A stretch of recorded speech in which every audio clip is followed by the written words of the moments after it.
Welcome everybody to the Genesis Mindset. So today I have Bud with me and we're going to talk about, well, first I'm going to just go very quickly over the Atropa Ecosystem Treasury. So Treasury bill's been pumping, Fed's been pumping, FDIC, but there's a whole string of tokens there. So I want to show you the arbitrage opportunities that they present and what I think all of this adds up to. And obviously very, very briefly, I want to try and do this in about 5 or 10 minutes. So the examples of Treasury bill tokens, parents, to children. So the whole principle is based on arbitrage. So the fair value, quote unquote, fair value is 1-to-1. Now, the reason why it's 1-to-1 is because one parent burns into one child. Cannot be done the other way around. Only one parent burns into one child.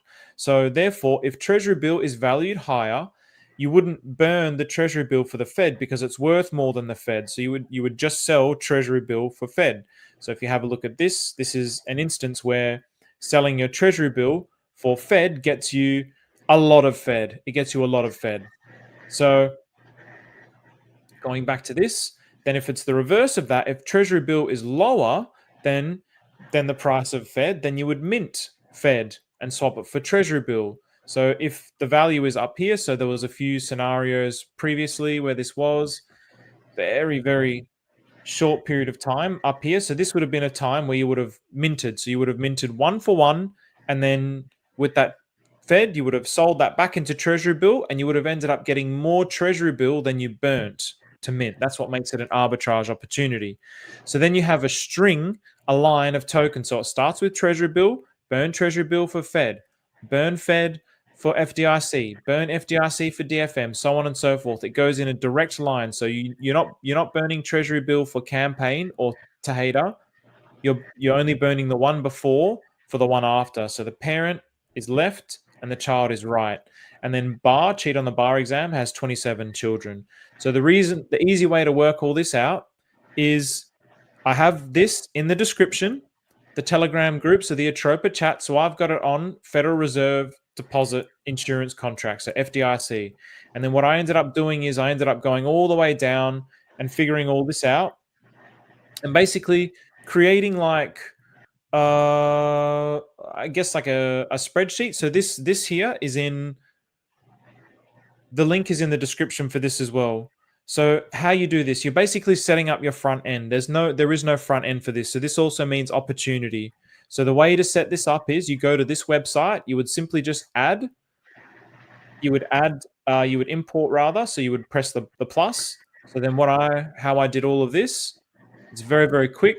So for example, with FDIC, where was FDIC? So here I would go FDIC, I would click the contract address, go here, and then I would also take the same contract address, and I've got this app.ddorb. So you need the ABI. The beauty is you only need one ABI. So I thought that I had to do this for all of them, but it's just all the same ABI. So once you get one ABI, that's all you need. So now, is this loading? I've clicked on it, but it doesn't seem to be. Oh, yes, it is. All right, so that's loading. So now while that loads, I'll just take the name of it as well, just get the token symbol, paste it here. Now I'm getting the ABI. So now this is going to load. Don't worry about any of this information for now. All we need is the ABI. Go to the ABI, copy. So press these two squares, paste, save. So now I've got an FDIC here now. So then I can have a look at the functions. So now FDIC, name, hard, total supply, decimals, balance of, symbol, parent, allowance. So the way that I figured this out, it was pretty simple. I would just go to parent, call parent. It would give me the contract address, and this contract address is for the Fed. So then I wouldn't have known that, but I would have taken this contract address, and then I search for it in this Atropa contract, and it takes me to the Fed. That's how I did it. So it's very simple. Now, after doing like 4 or 5 of these, I figured out, okay, this is in a line. So I went all the way down to the bar. So simply kept going down to the bar. And then I could see that all of these were interconnected to the bar. So all of these were children to the bar. So it's that simple, right? So then what you need to do, so that's just reading. Then you want to actually, you need to approve. So you need to approve minting rights for the wallet. So basically, if the Fed is the parent to FDIC, what I'm going to do is I'm going to take the address for FDIC as the child. I'm going to go into the Fed, and then I need to basically approve this contract. This contract, the spender, and just put the biggest number here. So just make it infinite. So then call approve.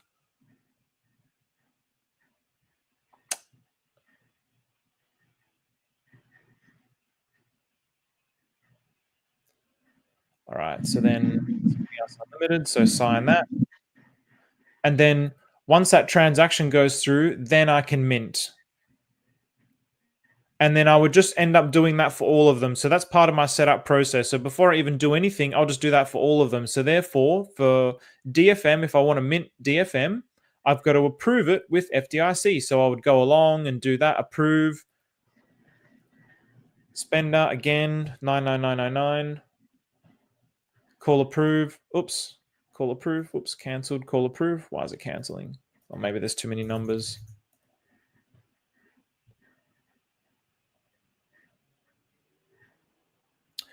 So then this is what you should do first. Just set all this up. So set this up. This will only take like 5 minutes. See how quick it took me so quick to do FDIC? Then you just do the same. And you can just use the same ABI. So then I would approve for all of them. Then, okay, what would I do? Now, the next step is, well, finding an arbitrage opportunity. So just getting all the charts set up, very simply, I just do it very easy. So all I do is I put a line, and the line is 1-to-1 because I know that's where the mint arbitrage opportunity is. So then with some of them, obviously it depends which way it's paired. But basically, if it's above, I know that this is a minting opportunity. If it's below, it's not a minting opportunity. So then I'll go along and look through here. So for example, FDIC, people have been buying the crap out of FDIC. So yesterday, yesterday it was, gosh, it got up to one. So basically one Fed got you 100,000, almost 100,000 FDIC. So this is where it was yesterday, and now it's dropped a lot. So this ratio here, then if you bought this at let's say you got the very top and it was like 1 to 100,000. So then you got 100,000 FDIC, and then you could have swapped that FDIC back out into the Fed, got your initials back, and kept some FDIC for yourself. This is how the arbitrage works in the swing trade.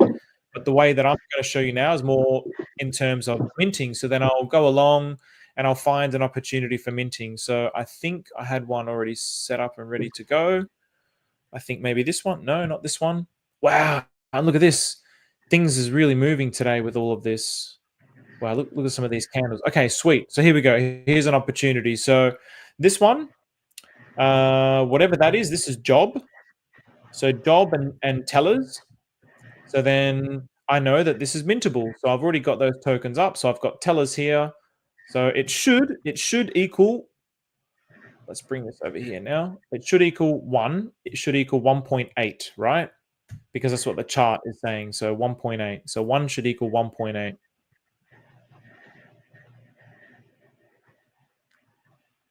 Now, obviously, I've got some tokens there, so it doesn't really matter.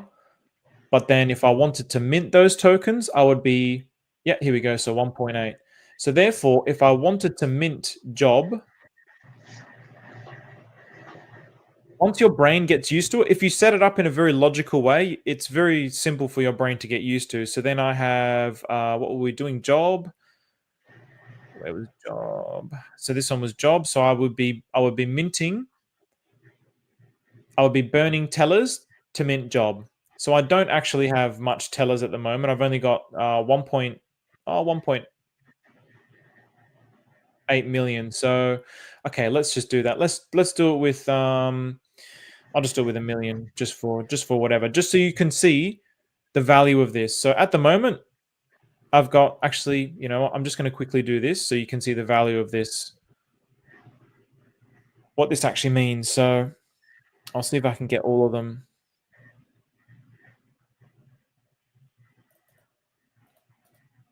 Okay, so this is going to give me, let's see how much it gives me all up.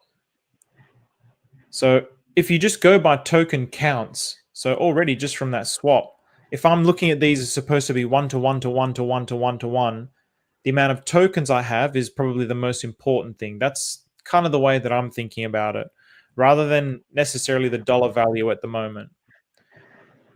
So how many will that give me in total? Now this is what sucks because Rabbi used to be really good for this. Oh, nice. So just over 3 million. So this is the only complicated thing. So now if I want to mint job, so I'm going to mint 3 million. So 3, 1, 2, 3, 1, 2, 3. That's 3 million. Hang on. This is the only thing that always does my head in. So 1, 2, 3, 1, 2, 3. So that's 3 million. But then you always have to add on 18 zeros at the end. So 1, 2, 3, 4, 5, 6, 7, 8, 9, 10, 11, 12, 13, 14, 15, 16, 17, 18. So one of the things that I do is I just keep like a little sheet on the side where I just copy and paste the 18 zeros. So now this will mint 3 million. And this is where Rabbi, I'm so bummed about Rabbi, because Rabbi used to be so good. It would just show me right here, simulation. It would say, I'm going to burn this much, minus this much, and plus this much. It was so easy, so simple. But yeah, unfortunately, we have to just play with the cards we're dealt. So now already, before I only had 1.8 million tellers, and I think it was what, 600,000 job. Now from that arbitrage, I've ended up with 3 million tellers. So I've increased my token count by however much that was, like 30 odd percent, something like this. So now I've got 3 million job and only 4,000 tellers left. Now, just so you can see the value of this,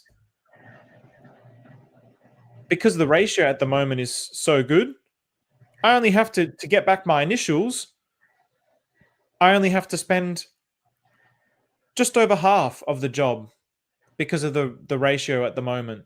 So yeah, let's just do that. So it goes through. Now you can see, well, I've ended up with a further 1.6 million tokens of job. Now, I'm not saying all of these are going to go to $1. I have no idea what these are going to go to. Maria said treasury bill is $1.